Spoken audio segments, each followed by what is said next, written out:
Hey, all. Welcome to the TikTok Take with Doug Pagitt. Back with a live interview from this week, the end of March. My conversation with Tim Conder. Tim is a good friend, a mentor of mine, a really great thinker. He and Dan Rhodes have written a book called Organizing Church.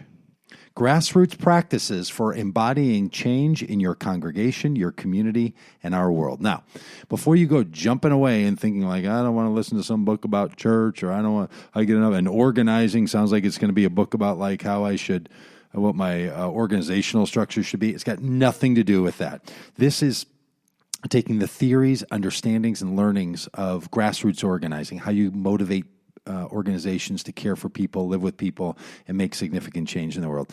Tim is fantastic. It's a super fun conversation. It goes 50 minutes. It's going to be worth every bit of it. So I really hope that you will enjoy the conversation and that you'll look Tim up. The book is Organizing Church, and if you go to organizingchurch.com, you'll see ways to stay connected to Dan and to Tim. And you're going to love it. It's going to be well worth your time. Thanks so much for listening. And also, if you like this podcast, you'll like a lot of other things I'm up to as well, including the Open Faith Conference in October of 2017 in Indianapolis, Indiana. So keep an eye out for that, or go to Open Faith 2017, the numbers, openfaith2017.com, and you'll find a way to hang out with Tim. He'll be there. I will be there. And you, I hope, will be there. And so keep an eye out for all of those things. And also head over to organizingchurch.com. And here's my conversation with Tim Conder. Now, by the way, Tim is in a cafe in Durham, North Carolina, so you're going to hear a little bit of background noise. But here's my conversation with Tim Conder. And then hold on tight for a ending song. Hey, Tim Conder is many things, a PhD guy with the fancy glasses, a church planner, a marathoner, a great friend. There's just no end to what this guy is up to in the world and what he does. And he's also the author of this book that many of you are going to really want to spend some time with. It's called Organizing Church. Now, those are two words that a lot of people might find to be a little boring, Tim, frankly, right? People might think... One who has commented on my titles positively and negatively many times, right? You are the champion of the best titles in the world for books.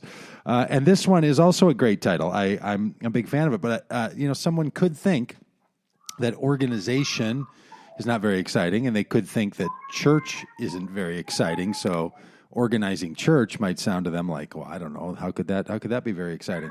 But they would be mistaken because this is a great book. The subtitle's helpful, I think, to give it some scope. It's Grassroots Practices for Embodying Change in Your Congregation, Your Community, and Our World. So in a lot of ways, you use church references and you're talking to church leaders, but this really isn't only a church and church leader book, is it? It's really for communities and lots of people doing interesting things. Yeah, we actually tried to write this very intentionally for not only faith communities, but communities formal and informal that gather with a political, social, moral agenda. So yeah, absolutely. And okay, so right off the bat, what's sort of important is that you co-wrote it with someone. At the end of the interview, I want to ask you about that. What that process is like for Dan. And Dan's not here, so we get to say anything we want about Dan. But the two of you, you're working on a PhD. He's already got one. You guys are, you're statisticians and professors, and like you are, you guys are not just. You're not talking grassroots in that way that a lot of people think about grassroots, which is sort of like it's sort of the unorganized version, right? Right, absolutely. You guys are really, like, the two of you, if I could be so bold as to say, you take your grassrootsiness super seriously for, how a lot of people think about grassroots. Can you say a little bit about that, what that's about? Like why yeah. So, everyone is organizing now. Everyone's protesting now. People are gathering. This is one of the most profound political moments one could imagine. But we write from a particular organizing tradition that began with Saul Alinsky His text, Rules for Radicals, obviously got a lot of play during the campaign, but he organized the meat packers in Chicago in the 1930s or so. And this was the beginning of a large movement of faith-based organizing in America that is represented in the Industrial Areas Foundation, or IAF. And so we've been a part of this locally as a community, as a church, is deeply involved as a community, as an institution, doing organizing for justice. And so we've taken those very specific principles and applied them to community life. So this does come from a heritage. It comes from a tradition. It's not organic in the sense of, hey, let's all just get together and make something happen. And now I take it you guys also don't, you're not down on that thing, like just a bunch of people kind of randomly getting together and making some things happen and doing some things and letting it blow away in the wind. You're not against that. But you want churches and faith communities to take seriously the lessons learned from that kind of grassroots community organizing. Exactly. In fact, this is a text that really cuts in two directions. In this way, is that we wrote this out of profound disappointment that churches rarely get involved in substantive social change. And we're constantly faced with churches that are incredibly busy doing the work of church and basically, to put it bluntly, don't do shit that matters. Yeah. And so that was part of it. But one of the things we realized is when we committed Emmaus Way, which is the church that Dan and I co-pastored for 10 years together, to an organizing model of the way we do life together, this utterly transformed life within the community. So that's the other edge of the sword, is that these are grassroots organizing principles that change the relational life of faith communities, while also getting them in the game in what we would call substantive social change. Yeah, I mean, I think it's a great book, and I really commend it to people who think about how they organize people, because part of what you guys are taking really seriously is the fact that if you want to organize over time with a growing and even a changing set of people, like, so you might have the same people, but over time you want them to stay together, and if you want those people to have a sustainable way of being organized and getting something done, you've asked the right questions and are making the right suggestions for how people do that, which is one of the real problems that leaders of any effort, especially though church or congregation leaders, man, they feel the pressure of, like, when I give a lot of fire to something, I can motivate people. But I'm going to run out of fuel. Like, there's just no way that I can keep up the kinds of things that really motivate collectives of people into action. And so so many leaders find themselves being really cautious. And I think you guys are finding this way of, like, being of organizing and practices and sort of a field guide. I think you call it that in the book, a field guide or something. Yeah, absolutely. To help people do that over the long haul. Exactly. I mean, this is actually one of the things that's part of particularly the lower, the church tradition in America is it's hierarchical. It's this idea that leaders tell people what they need to do. And ultimately, there's going to be a shelf life of this, right? I mean, the most brilliant people you and I know, they have a shtick, they have a game, they have something that they do repetitively over their careers. This is the kind of organizing that literally, actually, some guy wrote this book called Flipped that might have the same mindset on this, is that Great this title. turns organizing out of the mindset of a leader directing people into action, and instead uses the very organic principle of listening, which is a biblical principle, but it's also a principle that's been honed in organizing communities for decades. And so to some degree, we never lose our game in this because organizing is coming from the ground up. This is how we do it in Durham, which is one of the most powerful organizing cities in America, as well as how we do it in Emmaus Way as a part of Durham's organizing. So the opening sentence of chapter 1 is... All right. I mean, I did read some other sections, but opening chapter, the first 1. sentence. Go for it, Doug. I skipped your thank yous and your acknowledgments. The sentence is this: it's fair to say that Dan and I, so I'm assuming you wrote this one or your editor did on your behalf. It's fair to say that Dan and I have a sustained and tumultuous love affair with the church.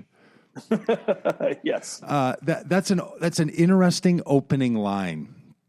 Did you think a lot about why you wanted to start a organizing church book by referencing the fact that it has been a difficult relationship at times? Yeah. Part of organizing culture is one of the first questions that you'll be asked is, where does your passion and where does your anger come from? And my passion and my anger comes from, I'm 55 years old. I was born in Charlotte, right in the middle of the desegregation battles that Charlotte Mecklenburg Schools was one of the big ones, along with Boston Schools. And I learned at 12 or 13 that the church could be utterly wrong when it comes to social issues. I saw a deep embedded prejudice as a part of Christian culture. Mm-hmm. And this is in the South when white flight, not only communities are being formed, but white flight Christian schools are being formed. And so I have 40 years of thinking, why do I love this thing that can be so desperately wrong? So the idea for the book had been floating for 8 or 9 years, but the posture of the book, that because people gather in the name of God, Christ, or who they worship, does not make them good doers just because they have done that. Yes. All right. So let me ask you about this. One of the premises all the way through the book is that if we had not just if we organize differently, but if we had a different way of organizing, and the verb, using organizing as a verb there is so interesting, has the assumption that churches are supposed to do something in the world of some good. Now, you and I buy that. Absolutely. Yep. I don't know that I've always bought that, believed that to the level I do now.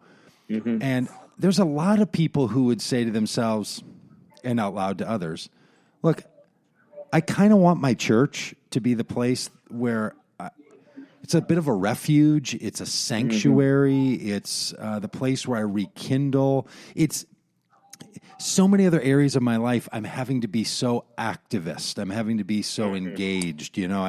Children or with relationships or parents or the government or my society, my neighborhood, whatever it is. So I want that place where I go and there's some soul care and there's some spiritual care and I feel... and one thing is people like us to point out and be like, don't be so selfish. But we also know, no, you really do have to be like a healthy, balanced person that gets a lot of rest and eats well and is cared for and loved. So talk a little bit about that struggle of church as activist, organized or ism, and soul care, safe place, that kind of thing. Community. I'll try to do this without getting too nerdy on this, but I'm not big on the presupposition that churches are simply places of sanctuary. Mm-hmm. I think that churches are inevitably political spaces, because when we talk about politic, there's a politic in your family that involves you and Shelley and your kids. Anytime people come together, there is an expression of power. People gather around ideas. They reject ideas. And the assumption that there's an apolitical church in our culture that is just gathering for solace of the people that are there. Now, you and I are huge proponents on this idea that faith is deeply public anyway, that there's no sense of a privatized faith as compared to a public faith. But I would add to that, there's no sense of an apolitical faith. And one of the things, and this would be kind of the nerdy push on this, but I've been deeply influenced by people like Willie Jennings at Yale and formerly at Duke who have written so powerfully. It is super nerdy when you not only name the one Ivy League school where someone is now, but where they also formerly taught. That's a perfectly nerdy. Because I took classes at Duke, so I'm a Carolina student, but I took classes at Duke. But one of the things that Willie makes a powerful case is that the imagination, the social imagination of Christianity has been deeply damaged. It's been almost put into tatters because it's been formed in a racial world. And so the idea of churches that are not part of, say, a racial conversation in our culture, or not part of a conversation of whether it's white supremacy or some other kind of privilege, really doesn't exist. Because we have been formed in a world that has been deeply beneficial or benefited by those type of thoughts, those processes. Christianity was the logic of colonialism. We were the expression of the slave trade. We were the ones who provided a sense of how we could do those things theologically. So you're saying you're saying that his suggestion is it's so embedded that if you're not actually talking about it, that is by definition a way of being engaged in that conversation. Absolutely. You are doing something politically. You are weighing into the conversation of not just racial politic, but economic politic, and your very being and gathering as such, because we're people gathered. You know, and there's some theology that says there's some power involved whenever that happens, right? Yeah, I mean, I'm sure from just a quick run of those ideas, he's clearly right, but that then becomes true about every topic, doesn't it? Like, it's not just race, it's economics and it's gender and it's history. And you and I make power decisions all the time in our communities based on who speaks something, who says something. And so what this book does is it draws people into the conversation about intentionality. Mm-hmm. What are you organizing for? Yeah. It asks you to look at what are you deeply intentional about. And that in itself is liberative for faith communities, because I find most people are sitting around wishing we would do something that matters, because churches, regardless of their flaws, are filled with good people who care. Okay, so let me just take one more round of this. What about the people who say one of the things that matters is that you have a space that doesn't put extra demands on you and fills you up and gives you like that is a thing. That's a way to be in the world. That's a really good that's real nourishment for the other work you do. Let's let the church be the nourishment conduit, as opposed to the output conduit. Yeah. And this is our very good questions, Doug, because if you were to come to Emmaus Way, and I've heard this at Solomon's Porch as well, is you would be told that part of your practice of faith might be resting. Yeah. It might be healing. These are things that in my kind of theological understanding of faith communities, spiritual formation and all of the forms that it has is deeply linked to every expression of missionality. Mm-hmm. Missionality or political missionality that's detached from spiritual formation is in itself doomed. But to some degree, communities still are, even the person who's resting is giving permission. Yeah. This describes a process by which, like, for example, Dan and I were involved in a long campaign that Metro IF did against usury, against credit card interest, payday loans, Bank of America, Wells Fargo.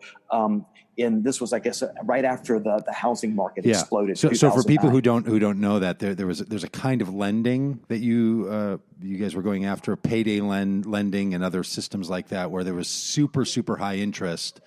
And right. You used the word usury. That's sort of the kind of biblical word, the biblical mid-centuries word that said you can't charge somebody.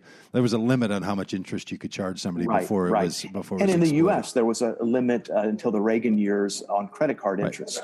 And so when it was found that a lot of the subprime lending that occurred that basically imploded the housing market were packaged and sold to people of color in the U.S., there was a huge organizing effort. And the point of this is that Emmaus Way, not everyone agreed with Dan's and my work on that. Yeah. There were even a few people that said, "Hey, you guys are theologians, and what are you doing in the economic world?" Now, Dan would shoot back as a political theologian and trump that, but nonetheless, people had critique in that. Yeah. And we had a few guys, a guy that I respect phenomenally, who's getting a PhD in finance at University of North Carolina's Keenan Flagler Business School. He didn't fully agree with the campaign we were doing. But this is a process where people are allowed to form a sense of permission giving and possibility. In other words, it doesn't require consensus to actually do something. And that's what prevents a lot of churches from ever doing something. So even if that person in our community who is healing from pain, a woundedness or something, they're still part of a permission giving. Yeah. We use the old biblical language of binding and loosing. Oh. And what that means in terms of binding is they're creating obligations for the community and its leaders, as well as loosening or absolving people of obligations. So what we do as an organizing community comes out of the organic community of Emmaus Way, our permission giving. So in other words, even the person who is laid up with the greatest of concerns is still part of the process of moving us into action. Does that make sense? That's great. Yeah, that's great. And I think that's so helpful for a lot of people who, I mean, you're suggesting a way in which even that rest or soul care or being spiritually filled is nested inside of a community that is about this other thing. And for a lot of leaders, they're not sure how to do both of those things. It feels like it's a tension or something, or it feels like it's a choice. And you all are talking about in organizing church that there's a way to lay that inside of that activity, right? Like that they're not oppositional to one another. They're sort of they sort of hold one another. Okay, so they're collaborative. Yeah. So you lay this table of contents out with the use of the word "re" for each of the titles of the chapter. So there's one on assessing the church, defining the church, empowering, connecting, collecting, uniting, discovering. Then you have a "re" on there, which is a really clever way when people buy the book and take a look at it, inside of a little icon. So you're talk a little bit about the use of the word "re," and then I want to ask you about chapter 3, the chapter on power. But what are you doing? What are you doing with the use of the "re"? Re-empowering, reassessing, redefining. Right. That's a great question, because it gives us a chance to say this isn't exactly the way we're using organizing principles to rethink what the church is. So if you were part of the kind of organizing communities, and I've been a part of 2 communities, one is IAF, but I've also been a leader and ethnographer in North Carolina's moral movement, the one that was led by Reverend Barber. And one of the things that you learn in organizing community is nothing is ever static. There isn't a static family, a static church, a static being. You're always organizing it and reorganizing it. Yes. So to some degree, like one of our dictums in our civic life in Durham, this applies to the mayor, it applies to the governor of North Carolina, people that we're working with or talking to or doing actions against. We even IAF did an action against Barack Obama a year ago, and Obama was trained in IAF. But the point is this, that we have no permanent friends. Do you think you damaged Obama's reputation in North Carolina and caused a loss and therefore the swaying of the Electoral College? I've been hunting around for somebody's fingerprints being on this. Yeah. Okay, so go on. Yeah. You found the smoking gun. Yeah, that's right. But the idea is that there's no permanent friends and no permanent enemies. So you're always refashioning the community based on issues and values and vision. What have you done for me lately? Right. And this is the thing that happens in churches. How many times do they become static? The same people lead them. The same vision is what they see. The same kind of codified message is their message. But organizing shakes that up all the time, because you're constantly reassessing vision. You're constantly reassessing power related to that vision, which inevitably does these huge commitments that we write about. One is the giftedness of all people, this fullness of Christ thing that assumes that every person in the community brings a vital gift to the life of that community. Those vital gifts are so often squelched in most communities, either because of informal power, formal power, somebody's direction. So this is an example. This idea is always shaking, always recreating, always re-understanding. And that is in many ways drawing people constantly into new vision, new action, new movement. Yeah, I love that. And then I hear, and you and I have been in these conversations for a long time of being kind of peoples. Some people find that exhausting, right? Right? Like they're like, fair enough. The minute we think we're starting, but the way you're describing it now is not that it's sort of herky jerky or like, well, we used to turn left, now we're going to turn right, or a rejection of what you're saying. It's reorganizing to stay in the energy flow all the time. Right, you're not you're not reing in order to just be oppositional or creative or fresh, Right. It's to follow, what I hear you saying is it's to follow some kind of where the energy lies. I think one of the chapters talks about the spirit, work of spirit in a community and following a spirit sort of path. Right. And this may anticipate your next question, but in organizing, one never gives up your commitment to justice. So in Durham, we're always working for affordable housing. We're always working for educational equity. We're always working for criminal justice reform. We're always working for a safer community. We're always working for equitable distribution of resources. That never changes. But we're constantly doing a power analysis. And that power analysis tells us what's winnable. What can we do in that realm? And as the power analysis changes, like, for example, in North Carolina, our power analysis has changed. We have a new governor who is committed to some of our social agenda, in a way that we can do. Yeah. All of a sudden you have an ally. All of a sudden you have an ally in something where you used to have opposition. Right. Doug, I'm going to grab some water. Yeah. Hold on one second. Why don't you do that? And I'll just keep talking to people about what I think about all of these ideas, which are also equally important. Let me just give a little commentary on Tim Conder, who is now in the corner of a restaurant somewhere in the Durham area of North Carolina, trying to seek sustenance. Tim is a genius thinker. And if you're interested in someone presenting at an event or meeting with a group or a board, Tim Conder is the person to turn to on these issues. Practical leader and also someone who understands the issues at a super high level. So Tim, I was just giving your bona fides of being a great leader for organizations and for individuals. But you were saying that what's happening when you is that you're reassessing, or recalibrating around what's doable and where your opportunities exist.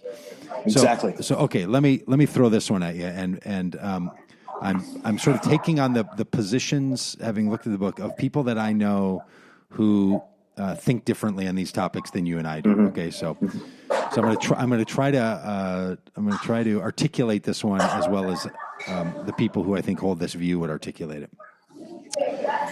Churches of the Christian ilk, Jesus-y churches, should find a way of like alternative life, love and submission, and not get caught up in the power games of society and culture, that we should be a peculiar people with a separate ethic and code. We don't really worry about what happens with these falling systems of bad imagination. Instead, we provide for people an alternative community in which they can leave behind those storylines to live in this new storyline as a called missional community that's an alternative, right? So, okay, so sure. I'm sure Dr. Hauerwas wouldn't agree with everything as I articulated that there, but that kind of view, right?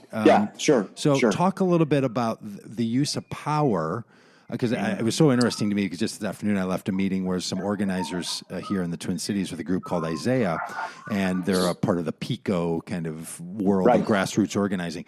And they basically said, look, what we do is we organize around power. So, and then he just talked about it, and he goes, we want power, and we want a bunch of churches in on this, so that when we approach the legislature, like, we have a constituency. They're a lobbying group in some ways, right? Like, sure. There is a theological imagination that says, no, don't get caught up in that game. That's not the call. The Christian call is of a better kind, equally as engaged. I mean, it's not it's not just cloistered, but it's creating an alternative community. Right. And PICO organizes very similarly to IF. Yeah. They're kind of sister partnered organizations.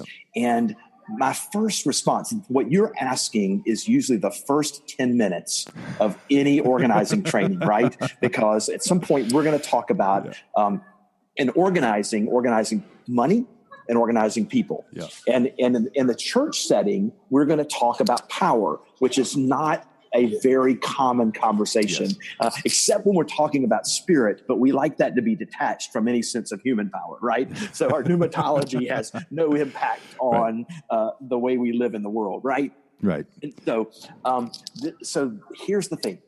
My first comment to that is it's in some ways a sense of naivety. First of all, from a racial lens, it's a very white thing to say, right? Because in one sense, the power game always falls on our side. We don't in any way have to organize or note power because we are the normal power in our culture. The white is assumed in many ways in kind of a white supremacist model as the normal, the invisible, the way it should be. So it's very cavalier to talk about not needing to organize around power. For example, the Southern Black Church would not make that point because when you think about what they did over a century and a half, they couldn't educate their kids. So what did they do? They started educating kids in Sunday schools, which became basement schools, which became things like Howard University and Spelman University and things like that. These were intentional acts of power. Yes. So when you organize, and particularly for us at Emmaus Way, which is still primarily a white community that we're changing somewhat dramatically,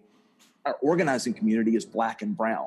And they have, in many ways, a whole different view about where is it possible for the church to distance itself from power. Yeah. And I would say that most churches who raise that argument are deeply embedded in systems of power, but they don't need to name them. But this is, in some ways, an effort for encouraging faith communities to say, no, let's look at the power structures that we're in. Let's look at the power structures internally in our community. And then let's also look at them in our wider kind of social community around us. So that's a start on that. Is that a fair start? Yeah, no, I think that's great. And I mean, there's a sense in which your critique of that, which is, I think I like a lot, is sort of like, well, that's just not a very doable way to live in the world any longer, or maybe ever. Is that fair? Like, it's just. I'm not saying you're being dismissive. I think I'm just saying you're sort of being. Yeah, that doesn't really do it. That doesn't really work. But what I would say though is that part of the movement behind this book, though, is, let me push on the other side of it. Is Dan and I sat in organizing meetings for years and we're deeply appreciative of the work that we were doing in our city and around the East Coast.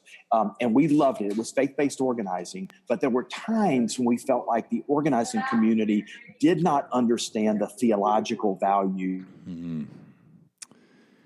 Yeah.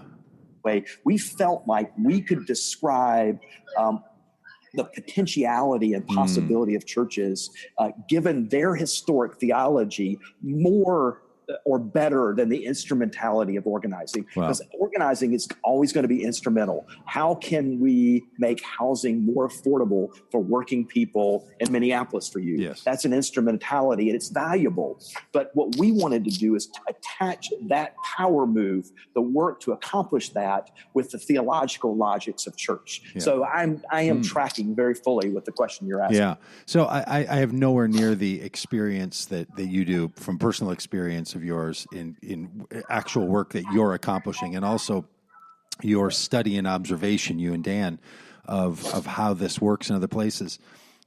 So my perspective might be, I'm interested if you tell me if I have this wrong. It's shocking to me how often, with all the theory and organizing and principles, it comes down to people with some sort of energy or action or charisma or ability to get other people to do something. Like, you break it down, and this becomes people work, not just not even primarily, or certainly not just systems work. Do you have thoughts about that? What you've discovered over time about, like, that it takes people, and I know in organizing there's different skills and different competencies are rewarded and responded to than they are in some other high demand and command systems. But what about that theory of mine that, boy, do what you want, say what you want. This thing comes down to people engaging with other people. Yeah, and so this runs the risk of being the most trite point I've ever made in a book, or the most profound one. But in one sense, one of the things we wrote about was the art of the relational meeting, right? And when you think about church life, think about all the meetings you have: counseling meetings, or meetings where you're organizing a project, some sort of care or discipleship, spiritual formation. But there's a type of meeting that is championed in organizing circles. It's called the relational meeting. Mm-hmm. And that relational meeting is an action on another person. It's reciprocal, but it's a storytelling meeting where I might meet with you. I say, Jug, we're part of the same community in Minneapolis. Could we meet and have a relational meeting? And in that meeting, if I'm initiating that, I'm trying to figure out what your passion is. And I'm also assessing your desire to work on that passion. Will you take a risk? Will you act courageously on that passion? And to some degree, that type of meeting creates a thick relationality in organizing communities. So, for example, when I was in front of 600 people last year, questioning the police chief of Durham, and he balked at every question that I asked and said publicly that we had set him up for failure in front of the mayor, the city council, the county commissioners, the city manager, everyone that he works for. The people standing behind me, the clergy, were partners with a thick sense of relationship. Wow. I knew that they had my back. And literally that confrontation that he and I had in front of 600 people resulted in his firing in about 3 weeks. Wow. This was the culmination. But that wasn't done by my courage. It wasn't done by my charisma. It was done out of a thick relationality of a common vision. So the clergy, the organizers, the delegates that were in front of me were people where we had crisscrossed our lives with this kind of relational meeting that takes awareness of power, passion, anger, possibility, and leadership. It's a different type of meeting. And that would be, I tell you truthfully, the book is worth its price to read the chapter on that talks about how that type of meeting fits into the life of the faith community for the health of the faith community, not just for getting in an action. Yeah, and there's even an appendix. There's 2 appendices. That's the right word in the book that really make it worthwhile. And one of those is the appendices on one-to-ones, building a relational culture, which helps people. It's multiple pages that helps people learn how to think in those terms. Is that right? Is that what you're getting at? What's in that? And that's rooted in a theological principle that at times isn't fully appreciated in organizing. It's the one that comes out. John Howard Yoder and other theologians have written powerfully about this, Jim McClendon and others. But it's this notion of the fullness of Christ that comes out of Paul's writing, the idea that there's no single person in your church community that does not bring an essential gift, an essential voice, a passion, a possibility, a way to lead. So in some ways, it actually moves us away from there are a few people with charisma and charisms and gifts to the notion that everybody has. Yes. And I think it's easy for me to say this to you, Doug, because I've been in your community many times. It's incredibly flat. The idea, we say this at Emmaus Way, any new person who comes in our community changes the dialogue instantly. Yeah. Because there's this mindset that their presence matters, not just politically for us, but in our eternal life. Yeah, and I think that's one of the genius parts of what you argue in the book is it doesn't, sometimes there's some ways of culture change organizing that implies that systemic change is what we worry about. We don't worry about people and individual stories and narratives, right? It's like, well, we're talking about in the aggregate, right? And then there's another version that says, find the unique individual that has Samson-like power to accomplish something, right? And what you're saying, and what I was wanting to prod you into getting into this part of the question, what that question was, what you're saying is, everybody has a unique contribution. So it's extremely people-oriented. Mm-hmm. And the way you change the structure is people bringing the best and all that they actually have. So the person doesn't become fodder in a new systemic direction, right? The person's not just there for another purpose. The person is there to bring that contribution that their life and that they are has to the system. And that finding that idea that you can have structural reality based on human beings, that people matter. seems to be unique. That's something that I think is totally, like, for me, in the way I understand Christianity, the kind of Jesus gospel-y way that it goes, right? Sure. But it's also a really hard thing in our society now to kind of wrap our heads around, because there's kind of there's an elevation of a leader, and then immediately the cutting the legs out of that leader, Right.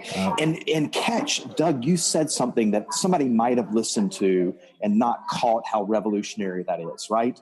The idea that in a culture where we're constantly put in a negative juxtaposition with powerful leaders who are constantly critiquing. Yeah. What if you were able to come into a community where your presence mattered instantly? Yes. And your body, your thoughts, your minds, your prayers, all of who you are ultimately was translated into things like jobs, affordable housing. Yeah. I mean, we jokingly refer to Emmaus Way, a small community, 75 people, maybe 100 people, as a hobbit of a community. We are so incredibly small, probably with furry feet, but our footprint is so significantly large because literally, I won't get into this story. I get into the book, but the story about what 7 to 10 communities have done in East Baltimore in terms of housing and jobs is beyond belief. Yeah. And if you're part of those communities, you matter in a way that you have never mattered before in your life. And that's what's revolutionary about church life, is when you invoke a process where that individual presence matters so significantly that all of a sudden this is an entirely different way of relating because my presence is essential. Yes. So there's one other appendix in here that goes with it, and they go together, and that's the house meeting and listening sessions, building a relational culture, like this one-to-one, and then this communal, sort of communal process. So it's worth it. Just all money in. I mean, whatever a book costs. What does a book cost these days? $12, $18? It might be $16.99. $16.99 if you're paying full price. Get on Amazon for less than that. It's like lunch, right? This is a whole meal. Churches, I think, whole boards of churches, or whoever. In some churches, they organize around a certain group of people that have that kind of authority. So it's those things are super worth it. Who else? Once somebody devours this one and wants to keep rolling, who else should they listen to? And I know that as an academic, you have a long list of people, but talking about ordinary. Non-superheroes like the rest of us. One of the things to recall is, the meeting that you hosted this fall, the Open Network, right? The national gathering for that. Yeah. Brian McLaren sat down and he made the point that you and I made earlier today about organizing, because he's very aware of this and is writing about organizing churches in his last book and spiritual formation. Yeah. Brian is a great person to ask. How does spiritual formation, contemplative discipline, all of those things relate to an organizing culture? Yeah. So to some degree, our community of friends have been pushing that point for a long time. That may be the next book is to talk about how those things fit decisively together, but they do. Yeah. Brian is certainly one of those people to do that. All right. So one of the things I like to do on these interviews with authors, especially, is to ask them about the process of the making of the book and how it went, because it's a good question. It's there's just so much in there. Right. So this is a book that you co-authored with Dan, and the two of you have worked together for a decade inside of a community. Giving your own inputs into Emmaus Way. And now Dan's off in Chicago, is that right? He teaches at Loyola University in Chicago. Okay, so you're no longer in the same state. So talk a little bit about, for people who care about this side of things, the book making. Yeah. The big gamble. So, Dan and I have written a book together before, and so we have a very common political, theological vision for church life. And we've had long time in organizing, not just church together, but organizing together. So there's a lot to rely on for that. But if those of you know Dan Rhodes, he is too smart. I mean, he should be shot and killed for being too smart, right? I mean, he is a brilliant, brilliant mind. And writing with Dan and I, we both know what our strengths are, but we jokingly realize that when we start a text, and the way we do this is we often, both books, we assigned different chapters based on strengths, right? And then what we did is we gave the other person, in fact, when we talk about like house meetings, we formed a house meeting with every chapter of this, is that both of us rewrite each other's chapters. And what that does is it allows us to name tensions, right? I do more ministry in faith communities that are non-Christian. And we have more people in Emmaus Way, like a 10% block of people who are not theists, right? Yeah. Who often partnered to a theist. We're a community you would go to for that. Yeah. I have a greater sensitivity to that. Yes. Dan has already finished his dissertation, and he has a long historical expertise on organizing. And as it's happened in America over the last 80 or 90 years, right? So we're aware of what we write about, but we also empower the other to rewrite each chapter. Wow. So it begins to take on our own language, a common language rather than a word that Dan would use, or we struggle. And this is another thing that we didn't talk about today, but the power of conflict. That's a chapter in this. So Dan and I are very quick to name where would we go differently on this text. Like, for example, the faith communities versus church conversation. That was a very active conversation with me pushing more toward faith communities, Dan pushing more toward church. And as a result, it plays in the language of the text. In the places, like, for example, we wrote chapter 2 and placed it with the recognition. And we say at the end of chapter 1, if you are not in a Christian church, or perhaps maybe you're in a Unitarian community where you would call yourself Christian and feel free to not read this chapter. We have written this chapter in a way that it forms a deep historical Christian theology to organizing, but we've also written the book with a sensitivity that you do not have to agree with that chapter to use this practices as a field guide. That's a conversation that Dan and I had probably 10 times over a period of, and it's an exciting conversation because we're each bringing something different. Our contexts are different now that he's in Chicago and in a Catholic university, with a vision of an expansive, almost imperial church. And I'm in kind of a small, low church that some people don't call a church sometimes. Church with air quotes around it, right? Exactly. If you wiretap this, you don't have to put air quotes around it because we already have air quotes. Well, all right, Tim Conder, thank you for this book. If people want they want they're listening to the podcast on their runs or on their biking or they're riding on their Harley Davidson through the hills of North Carolina, and they're listening to this, and they want to find you in the world. Should they find you on the internet? Should they come to Durham? What are the ways they can find you? The best conduit through this book is our site, organizingchurch.com. Okay. If you look for me at timconder.com, it'll send you for the time being to Organizing Church. Okay. But organizingchurch.com is a site that gives you the ability to contact us. Dan and I, Doug, you know this. You never write a book in the Christian world to make money. You write it because you're so passionate about something that you want to talk about it to 1,000 people or 6 people in a basement. Yeah. And it wouldn't matter. You would do either one. Yeah. We do both of those things. And so Dan and I are really excited about talking to leadership teams in one meeting, doing seminars on this.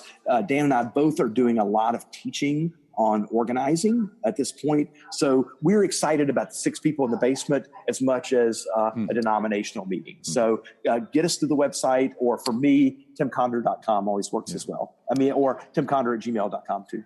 They can just Gmail you. All right. So there's the book. It's called Organizing Church, Grassroots Practices for Embodying Change in Your Congregation, Your Community, and Our World. Hey, were you happy with the title? A lot of people, authors, they don't have the full control over the title. Because I think it's a thing. I think Organizing Church is a thing that's about to happen. Yep. And when you think about changing the world, there's an outpost called church in every community. Yep. And I think there will be churches that say we're part of organizing for something. So yes, we're happy about it. Right. So if you buy one book this year, Make it flipped. If you buy two, buy flipped and remember that thing from, I think it was Austin Powers. I think it was the Austin Powers. Wasn't it the Austin Powers thing? If you see one movie this year, make it Star Wars. If you see two. Thank you for having us on. Yeah, congratulations. It's a winner. Winner, breakfast, dinner. No, that's not how that saying goes. So thanks, everybody, on the live feed. If you're listening on the podcast, stay tuned, and we've got a little song for you to round out the podcast. So thanks for being part of the TikTok Take live version, everybody. I'm trying to stop the live feed now. It's harder than you might think. All right, Tim, that was great. Thank you. I end the podcast with a song because I'm doing it without a theme song. I pick a different theme song for every episode. Do you have one in mind that you would like? No pressure. Song. I'm glad to find my own. Yeah. Do I have a theme song on this? I'll take that as a no. No, there's not one. Yeah. Great. All right. Well, hey, everybody, here's the song I thought that we should have at the end of the show. So thanks for listening to the TikTok Take with Doug Pagitt, and today with Tim Conder. All right. So there it is. I hope you enjoyed it as much as I do. And here's your little ending song. This doesn't really connect it to the conversation today, but I heard it last night and had not heard this song in so long, and just thought I'd include it right here. So enjoy.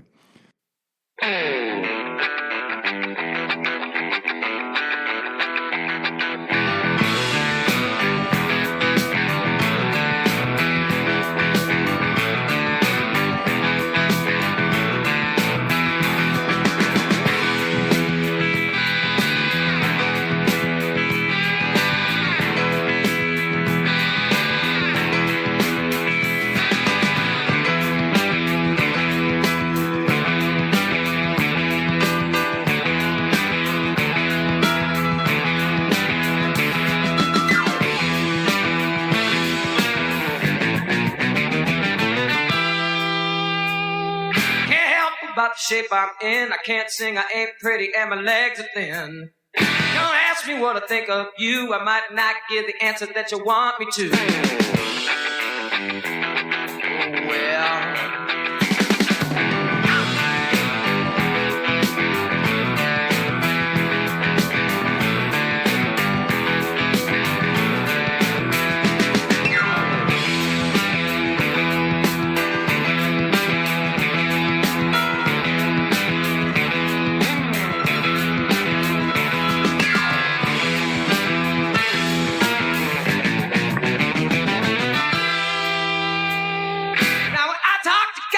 understand, he said, stick by me, I'll be your guiding hand.